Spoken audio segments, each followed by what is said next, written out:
ओवैसी के काफिले पर फायरिंग के एक आरोपी को पुलिस ने पकड़ा, हथियार भी मिला। ओवैसी बोले चुनाव आयोग मामले की जांच करवाए। मैं इलेक्शन कमीशन को भी लिखूंगा, क्योंकि ये और ये चैलेंज है मोदी और योगी सरकार के लिए कि वो इसकी सही तहकीकात करे। ओवैसी के काफिला फायरिंग केस में यूपी पुलिस ने कहा एक दूसरे आरोपी की तलाश है, हथियार मिल चुका है, सीसीटीवी खंगाल रहे हैं, जांच के बाद साफ होगा हमले की वजह। सूत्रों के मुताबिक ओवैसी के बयानों से नाराज था आरोपी। तुरंत मौके पे फोर्स वहां पे पहुंची है। इसमें एक व्यक्ति जो है उसको हिरासत में लिया गया है और उससे वेपन भी बरामद हुआ है जिससे उसने फायरिंग की। यूपी के मेरठ में एमआईएम सांसद असदुद्दीन ओवैसी का घर घर जाकर प्रचार, भारी भीड़ जुटी। ओवैसी बोले योगी राज के विकास में मुस्लिमों को नहीं मिल रही भागीदारी। हमने जो युवाओं में और अल्पसंख्यक समाज में, पिछड़ों में जो गर्मी पैदा की है वो सुबह कयामत तक रहेगी। सीएम योगी आदित्यनाथ कल गोरखपुर सीट से भरेंगे चुनावी नामांकन के लिए तैयारी तेज। आज सीएम के लिए नामांकन का रिहर्सल भी किया गया। सीएम योगी के साथ कल गृह मंत्री अमित शाह भी मौजूद रहेंगे। यूपी के सीएम योगी आदित्यनाथ ने पेश किया 5 साल के काम का लेखा जोखा। बोले 5 साल में एक भी दंगा और आतंकी हमला नहीं हुआ, जो 70 साल में नहीं वो 5 साल में कर दिखाया। प्रदेश के अंदर 2017 से अब तक कोई भी दंगा नहीं, कोई आतंकी घटना नहीं। यूपी में अमरोहा की रैली में रक्षा मंत्री राजनाथ सिंह बोले यूपी में कानून का शासन है, इसलिए विकास योग आसन कर रहा है। उत्तर प्रदेश में भारतीय जनता पार्टी की सरकार आने के बाद विकास योगासन कर रहा है। समाजवादी पार्टी ने चुनाव आयोग को चिट्ठी लिखकर मुख्यमंत्री योगी आदित्यनाथ की शिकायत की। कहा आचार संहिता के मुताबिक भाषा की मर्यादा ना लांघे योगी के गर्मी ठंडा करने वाले बयान पर है विवाद।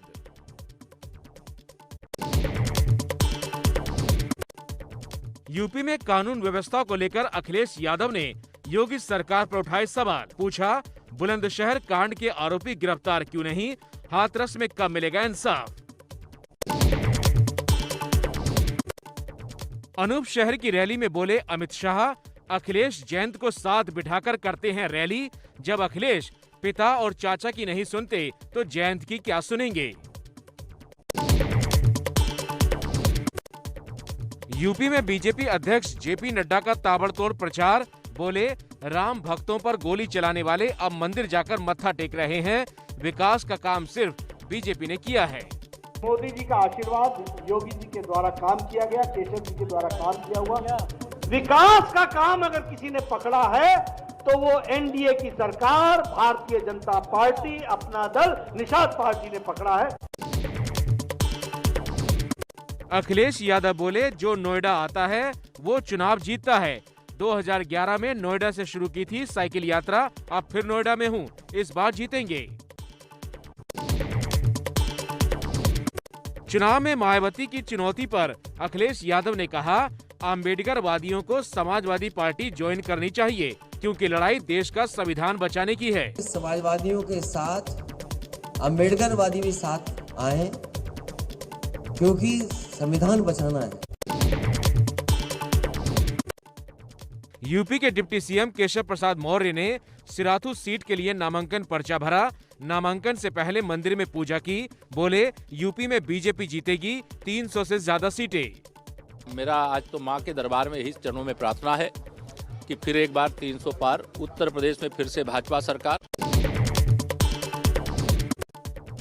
यूपी के गाजियाबाद में बीएसपी अध्यक्ष मायावती ने रैली की। एसपी और कांग्रेस के साथ बीजेपी को भी बताया दलित विरोधी। शुरू से ही हर मामले में यहाँ दलित, आदिवासी व अन्य पिछड़ा वर्ग विरोधी पार्टी रही है। चुनाव प्रचार के लिए बुलंदशहर पहुंची कांग्रेस महासचिव प्रियंका गांधी। सिकंदराबाद विधानसभा क्षेत्र में घर घर जाकर कांग्रेस के लिए वोट मांगे। कोई भी अत्याचार हुआ है, सिर्फ कांग्रेस ने जनता की आवाज उठाई और जनता के लिए लड़ाई लड़ी है। बुलंदशहर में प्रचार के दौरान प्रियंका गांधी और अखिलेश यादव का आमना सामना हो गया। दोनों ने एक दूसरे का अभिवादन किया। यूपी चुनाव को लेकर राष्ट्रीय लोकदल ने जारी किया चुनावी गाना। गाने के बोल, लोकदल पार्टी नहीं परिवार है।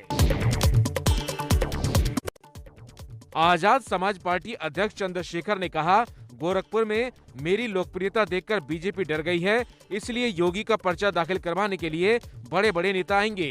गोरखपुर से ही चुनाव लड़ेंगे Chandrashekhar.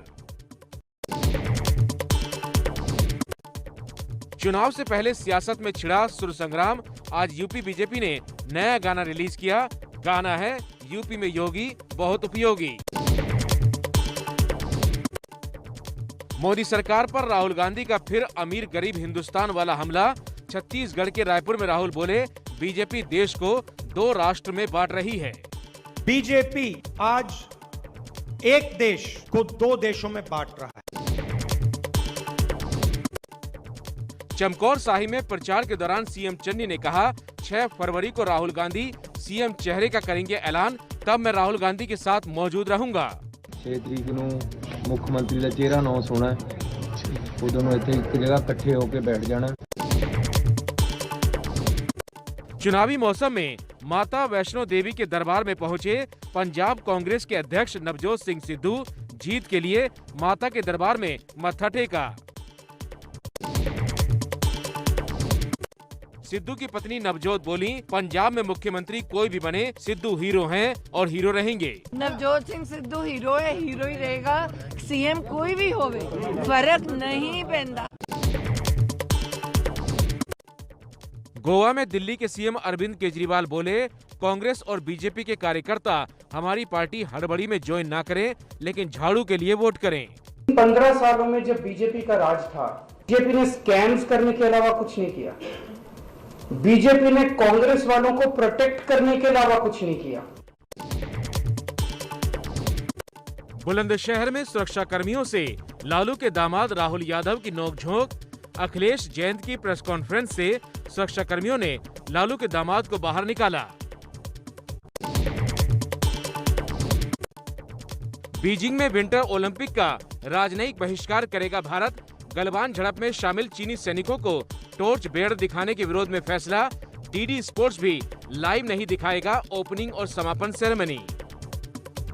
It is indeed regrettable that the Chinese side has chosen to politicize an event like the Olympics. Australian अखबार द कलेक्शन का दावा, गलवान में भारतीय सेना के साथ झड़प में चीन को भारी नुकसान हुआ था। चीन के 38 सैनिक नदी में बहे थे, लेकिन चीन ने सिर्फ 4 मौत की बात कबूली थी। जून 2020 में हुई थी झड़प। हरियाणा की मनोहर लाल खट्टर सरकार को झटका। प्राइवेट नौकरियों में स्थानीय लोगों को 75% आरक्षण वाले फैसले पर पंजाब हरियाणा हाईकोर्ट ने रोक लगाई। कर्नाटक के भद्रावती में स्कूल में हिजाब पहनने पर विवाद। हिजाब के विरोध में कुछ छात्र भगवा गमछा पहनकर स्कूल पहुंचे। स्कूल प्रशासन ने कहा, ड्रेस के नियम सबके लिए एक जैसे। कर्नाटक के स्कूल में हिजाब पर विवाद के बाद प्रशासन ने छात्राओं को हिजाब पहनकर अंदर आने से रोका तो हो गई बहस। आंध्र प्रदेश में राज्य सरकार के वेतन आयोग के खिलाफ कर्मचारियों का प्रदर्शन। हजारों की संख्या में सड़क पर उतरे लोग।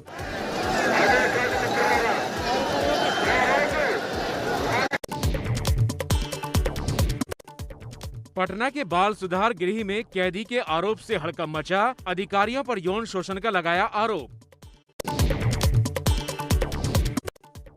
बिहार के कटिहार में ट्रक से लाखों की विदेशी शराब जब्त। ट्रक में बांस के नीचे छिपाकर लाई जा रही थी शराब की खेप। ट्रक ड्राइवर समेत 2 गिरफ्तार। बिहार के मोतिहारी से आई हैरान करने वाली तस्वीरें।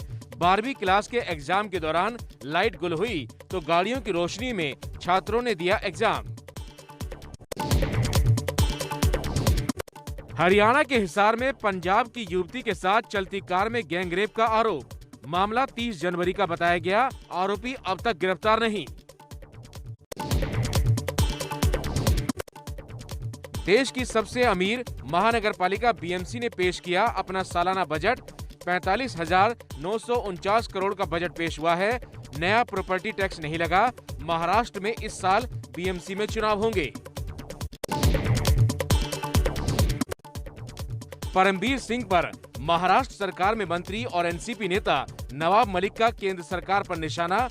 बोले, केंद्र सरकार ने परमबीर को बचाने की कोशिश की।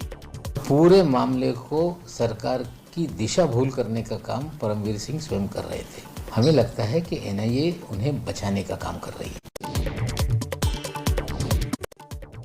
मालेगांव बम धमाके मामले में एक और चश्मदीद पलटा। चश्मदीद का दावा, एटीएस के अधिकारियों ने गैर कानूनी तरीके से कस्टडी में लिया था। तब एटीएस ने आरएसएस के लोगों के नाम लेने के लिए दबाव बनाया था।